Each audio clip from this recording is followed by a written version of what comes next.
And so you said, I've got the ability to share the screen that. You should be able to share. So we're here again with Dr. Dennis from Nicholls, and he's going to be visiting with us today specifically about the GPS practicum for our ENR CDE. He and I had a conversation with the national superintendent of the GPS practicum of the ENR CDE last week. We learned a whole lot about it. So first off, thank you to all of our ag teachers for being patient as we work through this event. It's the first time we've done a standalone ENR in Louisiana.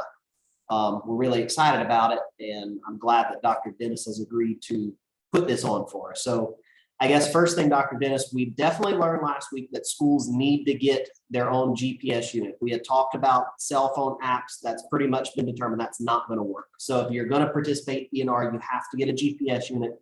Can you give us some background on what kind of unit, where to find it, that sort of thing? Yeah. Yeah, thanks, Kate. I appreciate it. And again, my name is Dr. John Dennis. I teach land surveying in the GIS or drafting CAD classes over here in the Department of Applied Sciences, aka Geomatics, here at Nicholls State University. And what I want to share with you all is a little bit of a background of the type of GPS that we need to be, the students need to be, that will be required to use for this. We will not allow cell phones with any kind of GPS apps. There's too many issues going on with that. So I'm going to pull up a window here real quick. What we're using is the Garmin Etrex 10, and I'm going to share the screen real quick so you can see what I'm talking about. And Kate, if you can tell me, are you seeing the Garmin? Yes, sir, I see it. Yeah, so this is just what we're using. This is a Garmin Etrex 10. This is what I think in the past events has been used. Is it's a little handheld receiver, relatively cheap. It's inexpensive, right at about $110 if you buy it straight from Garmin. It's very easy and simple to use. You've basically got 5 buttons on it, 2 on the left side and 2 on the right side and 1 on the top, which is called the Clickstick or the thumbstick. You use that to kind of move up and down. So you can see these 2 buttons right here. This is your zoom button to zoom in and out. And then I'm moving my cursor around if y'all can kind of see it. Button 4 is your menu. You can cycle through different menus on the screen. It's really intuitive once you get this in your hands. And I've got one with me that I'll show y'all as well to see it, you know, how the size that it is. If we look at, with all the different menu options that you can look at, you can view a map, you'll have a compass, a trip computer, waypoint marker, waypoint manager.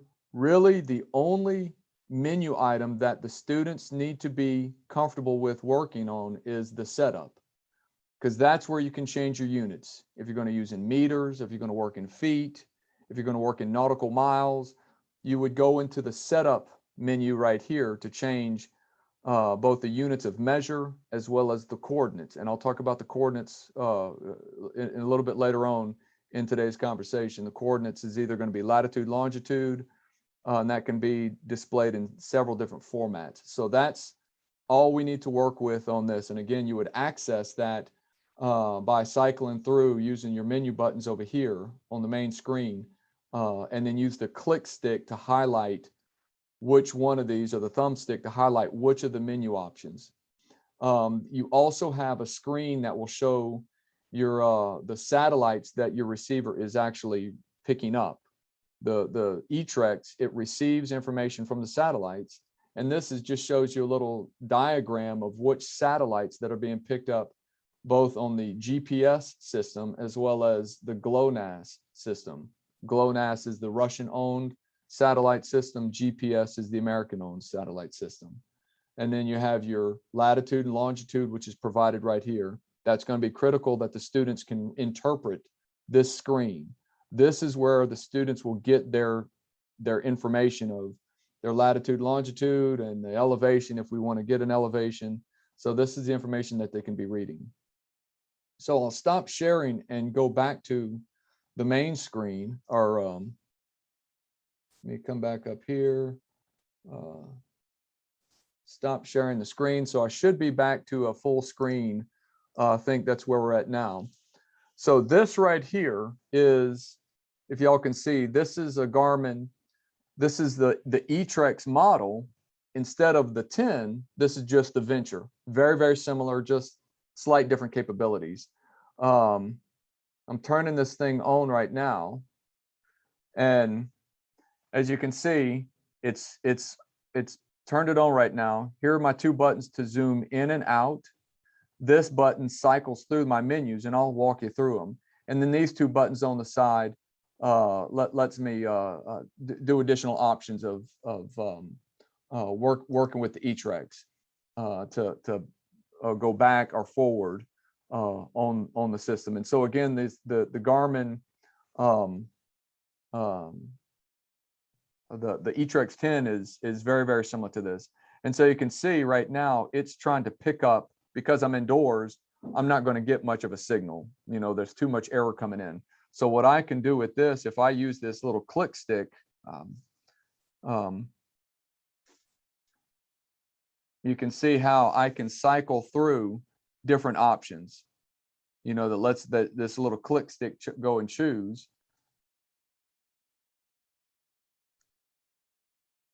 And right here, what I'm going to do is I'm going to use it with the GPS off. This tutorial right now or today was, I just want to give y'all kind of a hands-on demonstration of what the students need, where the students need to be in terms of their competency of actually using this device. And again, it's very straightforward, and the interface is pretty easy to work with. But I don't know if y'all can see it or not, but I'm going to see if it says use with GPS off. I'm going to turn that off. I can see it, Dr. Dennis. And so because I've turned off, thanks, Cade. I've turned it off. We're not getting any satellites. And I hope let me see if I can get, my light is not. There's a bit of a glare on it, but we can see the words on it. Gotcha. Yeah, I'm trying to watch the glare as much as I can. But yeah, so you can see that it's not picking up any satellites right now. So again, going back to this Clickstick, I call it the Clickstick. Garmin calls it a thumbstick. I'm going to move to the right. It has like a very computer-like interface to it. And so I can, this button on the top, on the which would be on the right side, I can cycle through my different menu items. So there's my compass.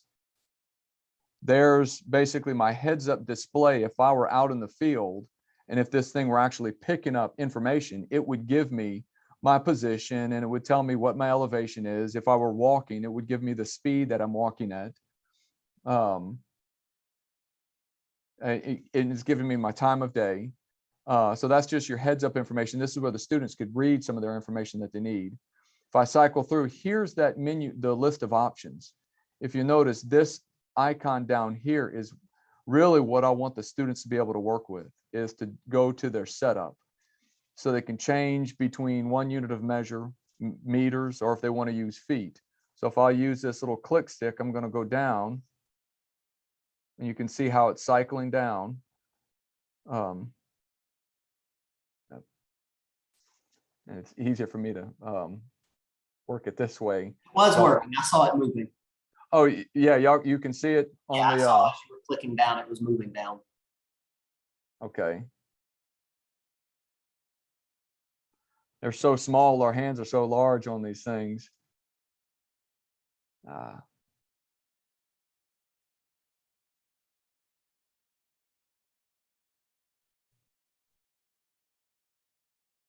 Yeah, so I'm scrolling down to the setup, and I'll click on that setup right there. It's because I'm doing it from.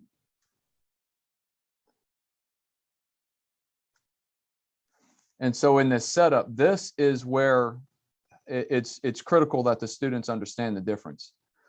So you can see we've got, and I'll try and use a little pointer if I can. You'll see we've got the units. That's where the students in this competition, we may ask the students to measure distances in meters or in feet. So if they use their Clickstick to go down, they can go and change their units from meters to feet. It's just a simple matter of going to that. If I click on that, you can see we've got our position format. Right now, I've got it in UTM, Universal Transverse Mercator, but the students will want to change that. I'm going to choose that. There's quite a number of formats. We'll want to have them record in latitude and longitude. Basically, degrees, minutes, and seconds, or decimal degrees, which is what these first two options are. So that's the format that the students can change from one to the other. It's going to be right in here in that position format. So if I'm going to leave that as degrees, minutes, and seconds, which is, you see, I chose the third option, degrees, the M's for minutes, and the S's for seconds. By choosing that, we now have we've now set our position format to be displayed as a degree, minutes, and seconds. If you want to change, the students will our distance and speed.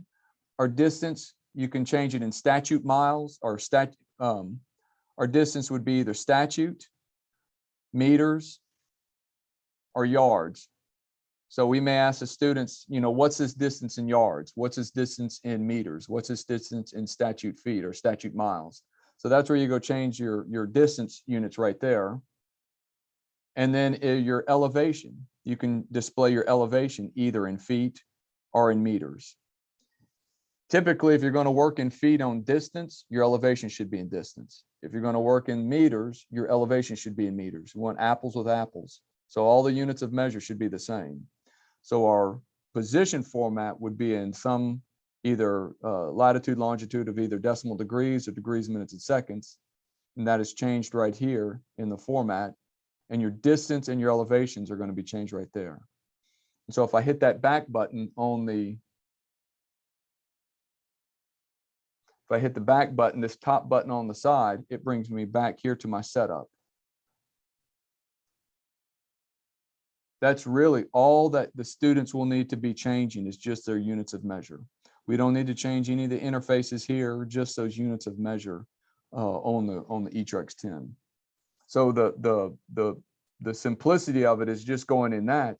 And once you have your position set, when you go to that main screen where let me back out, I'm backing out. When we get to this screen, you'll have your position. Or when you're on the screen with your satellites where you're getting, it's showing no GPS because I turned it off, but you'll get your position format in degrees, minutes, and seconds right here, as well as your elevation. And then you can cycle through, and if you have 2 points, you can measure that distance from those 2 points using your Garmin. So that's the basic gist of using this. I'd be more than happy to answer questions if anybody has anything. Rustin or Rain? And of course, if anybody watches this after we record it live and you have questions, send them this way and I'll make sure to get them out to Dr. Dennis and answer Yeah, and I apologize for the small, I mean, this thing is tiny. I mean, if you were to look at the size of it, it's very, very small, but they're very functional and very useful. I see one question at the bottom. It was from Rustin. They said it looks simple enough. Yeah, it's pretty straightforward. I've got a printout right here.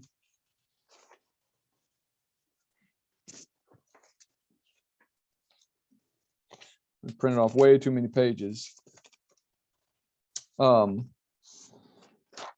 Yeah, so the big things that I want the students to be able to do with this thing, probably the most important thing that they need to be able to do with this is be able to turn it on.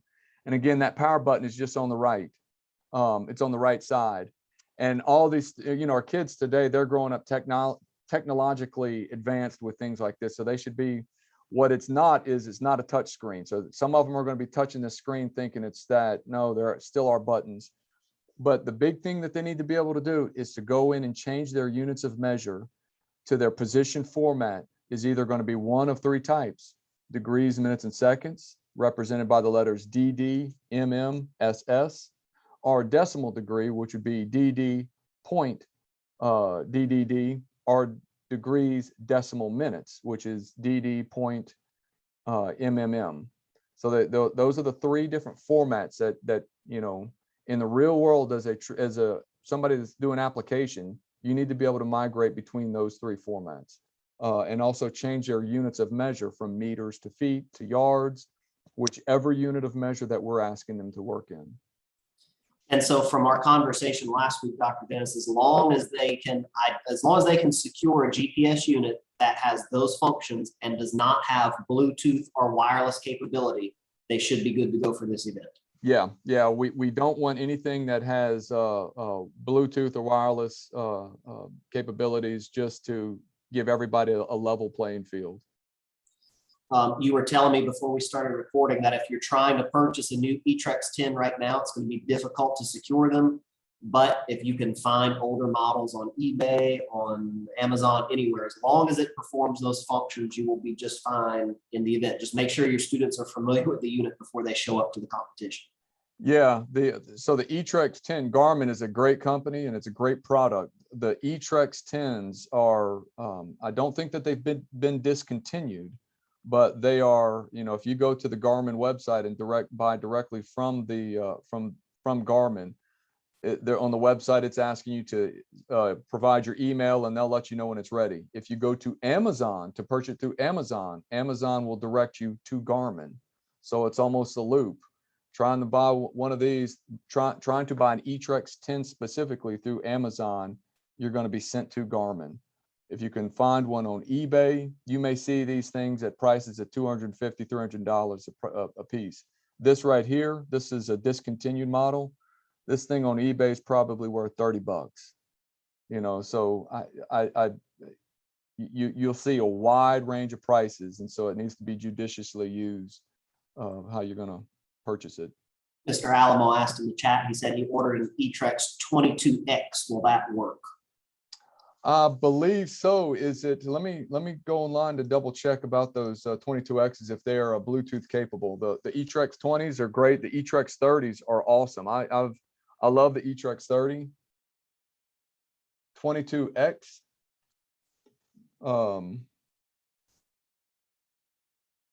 Yeah, the Etrex 22X looks specs, battery, weight, display, resolution. That should be, it's preloaded maps, base map.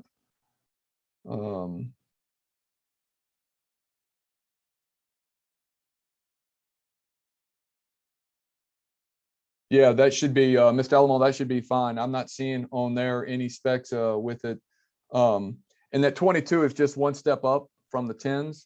Those were, if you can't find a 10, definitely go with those 22s. Those are good. I've worked with the 30s, the Etrex 30s. And as you go up the 10 to 20 to the 30, all of their functionality is practically the same thing. Just maybe a better screen, brighter contrast when you're outside. Yeah, so that should be fine. That should be sufficient. And for the purpose of the event, if all you can secure is one for your chapter, that will be fine for this year. We've already discussed that if that does happen, Dr. Dennis and his staff, they're just going to clear off all the memory off of each device between each student going through. So I don't expect you to go spend $500–600 this year on handhelds if you can't find them for a more affordable price. So just know if you at least show up with one, you'll be able to participate.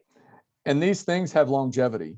I mean, I've owned this thing for close to 20 years. I actually put it through the washing machine and the dryer, and it still works. It still gives me position. So, it's worth the investment to get them.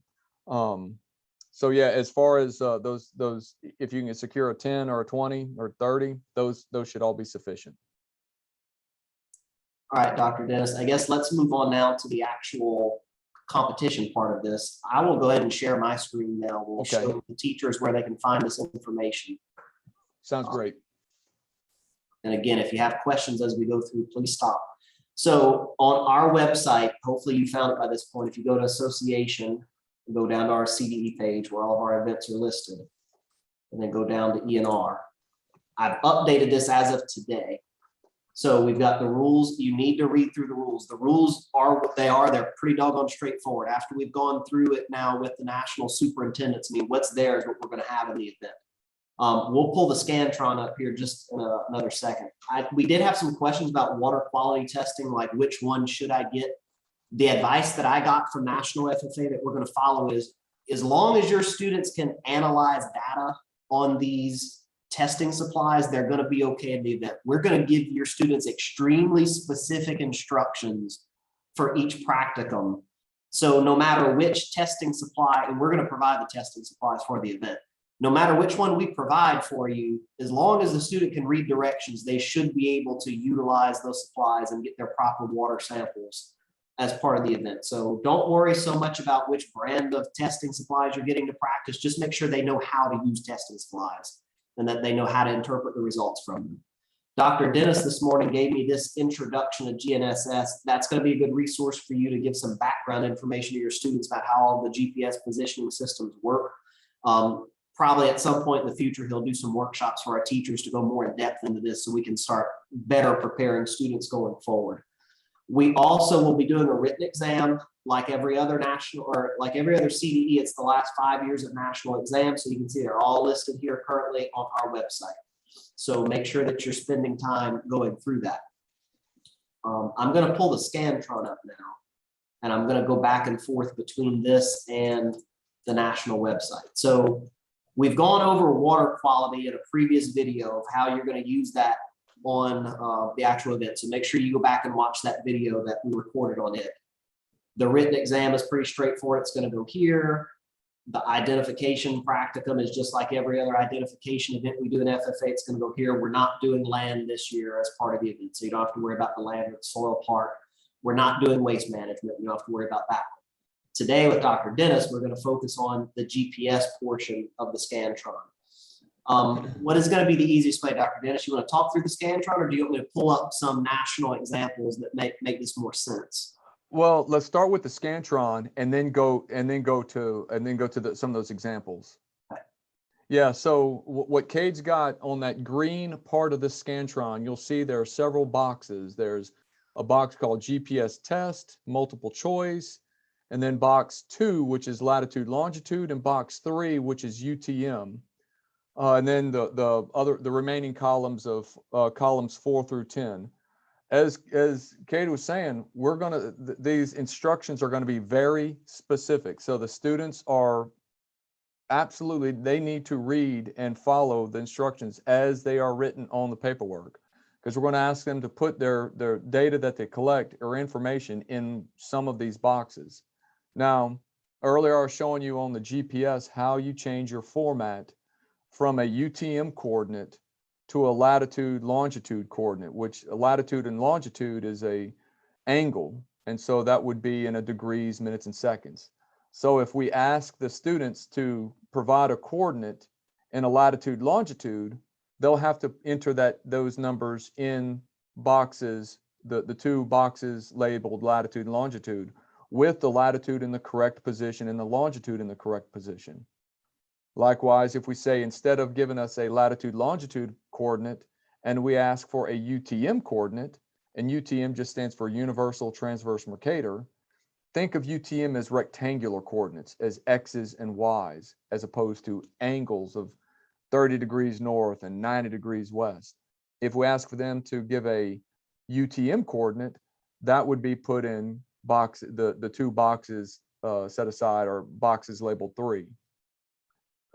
In box 1 labeled multiple choice, that's where the students, if there's a written component of the test, they'll put their multiple choice answers in that component.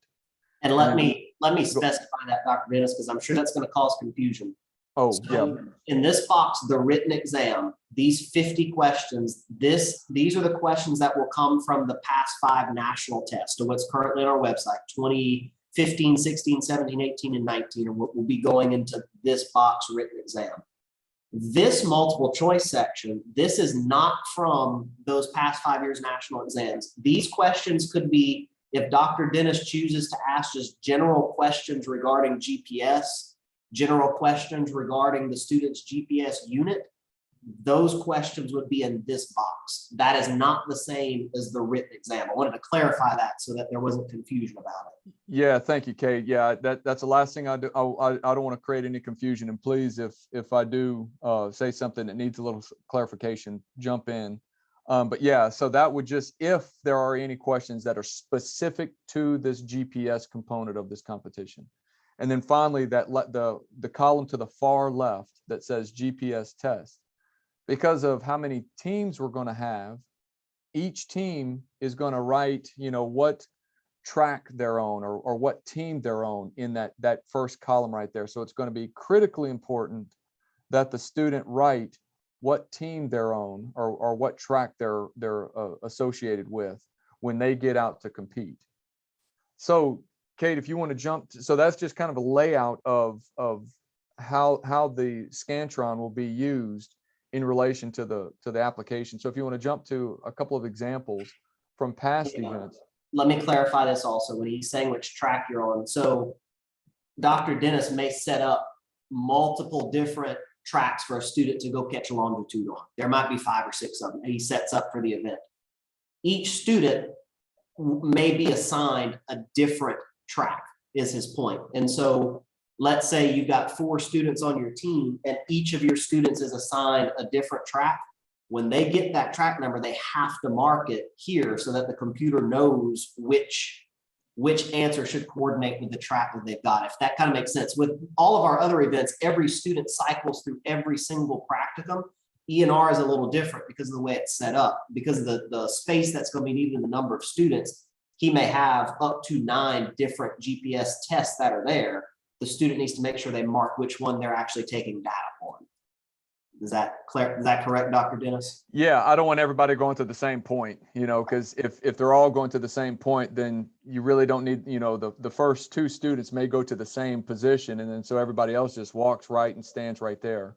And so we'll have multiple positions out there. And so whoever has track 1 is going to go to that point.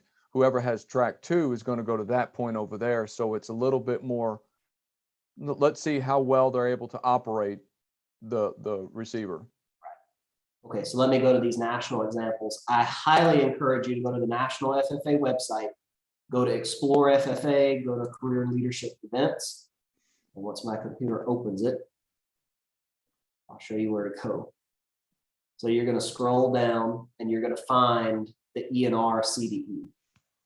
Again, I'm sure most of you have been here before, they're alphabetical. Here it is. So you click on Environmental Natural Resources. Once it opens,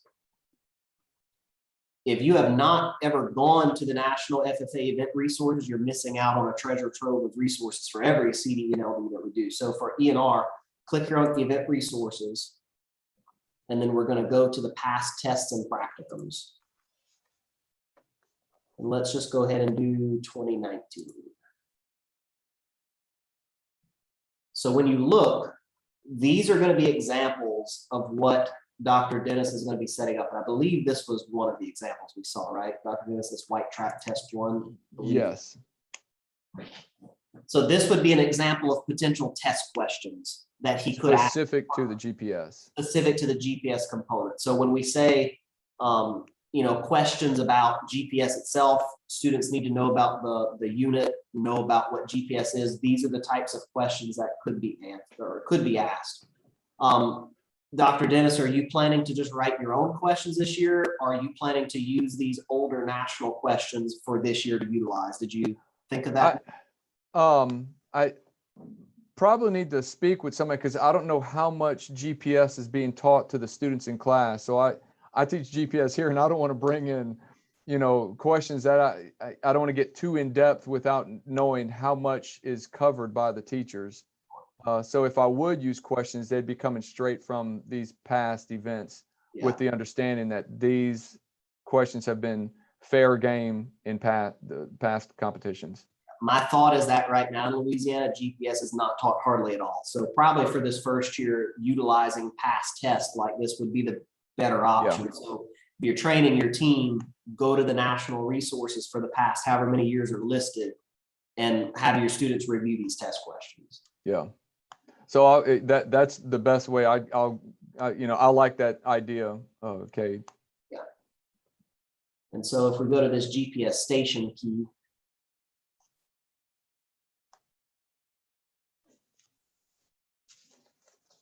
do you remember what this data was referring to, Dr. Dennis? Yeah.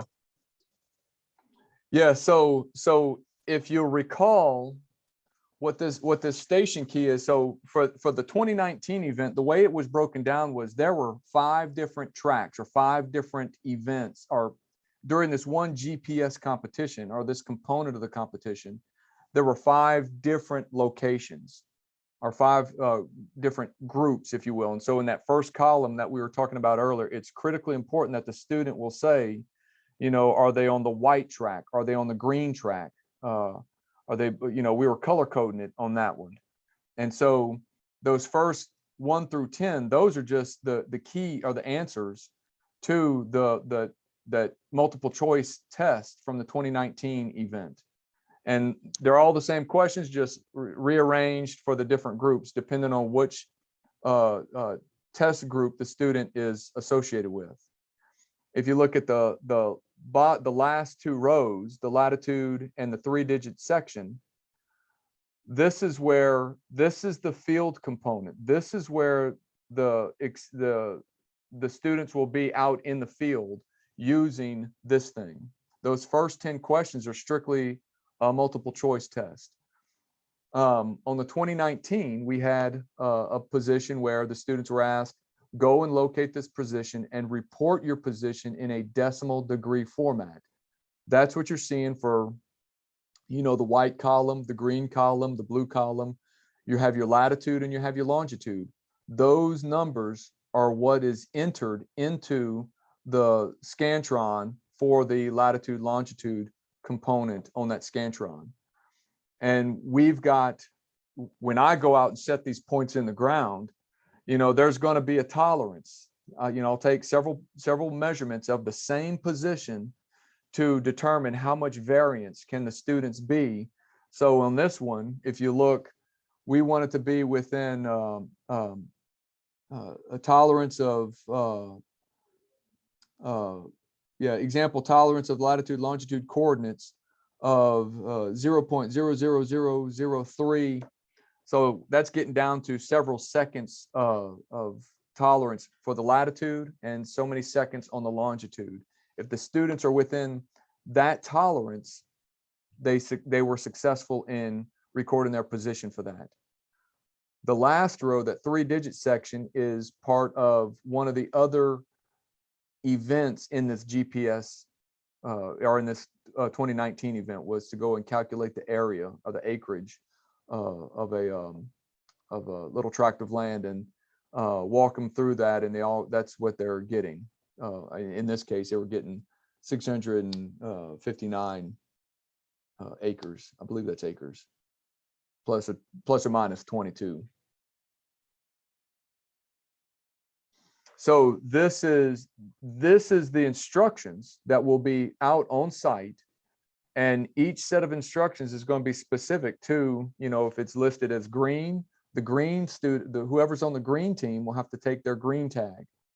They'll all have the same thing, using the unit, using this unit. We're specifying in these instructions to either provide the latitude, longitude coordinates, and you're going to place that in that Scantron. After each team goes and does this, you know, me or somebody else out there with us, we will reset these units to where they're all blanked out, and the student's going to be responsible for getting back into their units and setting their units to either latitude, longitude, in degrees, minutes, seconds, or decimal degree format. So that's the first component. And then the second component of this, because we're going to have two parts. One is just going to go find a position and report your position in latitude, longitude, one of those formats. And then the other part is going to be a little bit more involved. It's going to require the student to go basically measure out a tract, you record their distance, record their location in order to compute the area of a parcel of land. Or in this example right here, was to go and compute the area, and it walks the student through meticulously. I mean, it's verbatim doing it just as it is, as it's written right there. And they would place their answer. If you look at bullet 4, place your answer in the space labeled number 4 on that Scantron. So it's very specific to the student. Yeah, looking at the Scantron here, they'll put their 3-digit computation. They're going to compute some value from these instructions that we provide per group. If you're the blue group, you're going to here. If you're the green group, you're going here. If you're the red group, you're going there. I hope that offers, kind of a layout of how this would work. So I guess to provide a little more context to this, the student may not necessarily fill out this entire GPS section. Chances are they're not going to do the entire part of the scan sheet. Dr. Dennis is free to choose however many of these he wants to include, but there is a time limit. I believe it's like 30 minutes to finish the GPS practicum. So chances are we're never going to utilize the entire GPS Scantron section. That would just be too many activities for the students to complete in that amount of time. Yeah, exactly. Yeah, we don't want to, have them going around, because having to reset all these receivers. Yeah, you're not going to fill out, every student's not going to fill out every single one of those boxes on the Scantron. So as you're practicing with your students for the GPS part, I would highly recommend that you use these past national practicums as your practices at school. This was for 2019. You can go back and find what they've done in other years. If we go to 2018, we can pull up and see what their activities were. So again, they had questions. I would study these questions. That's probably another location where Dr. Dennis's questions will come from. Let me find, here's the instructions for 2018. So again, they've got them measuring feet again for attractive land, and probably finding, they're calculating the acreage again using the GPS unit. So you can see they use very similar activities each year in the national event. We don't want to throw anybody for a loop. We want to be very, very transparent and consistent with it. Let's look at one more. Let's see what they did in 17. Here you go, 2017. They did GPS, they did latitude and longitude coordinates. And they again measured feet. This time they used both. They used a latitude, longitude, and they used UTM on this particular activity this year. So again, I keep reiterating the fact, go to the national website and use past practicums to study from, and to give your students, if nothing else, get them practicing using the GPS unit so they're familiar with it and they can do the calculations. Dr. Dennis, is there any other thing you want me to show on the screen? Anything else you need to add? No, I think that's it. The most important thing is just that the students, y'all be aware of how to change your units to feet and meters, and how to change that the position format from either a latitude, longitude, or a degree, minutes, and seconds format to a UTM format. And again, that's when you I've turned all this off, and you pull that up, and you can cycle through those coordinates, the position formats for the display of your coordinates.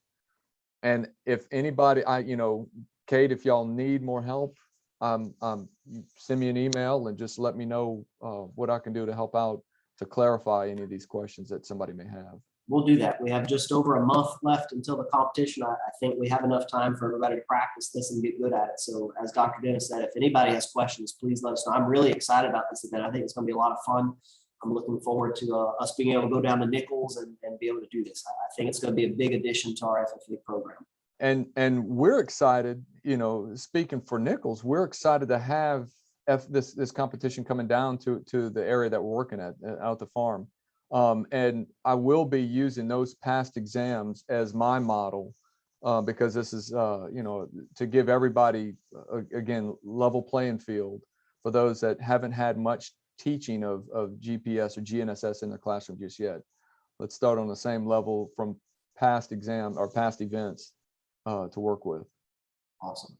So again, if anyone has questions, please feel free to reach out to us. And if not, we will see you on March 26th. Thank you, Dr. Dennis. You're welcome. Looking forward to seeing y'all.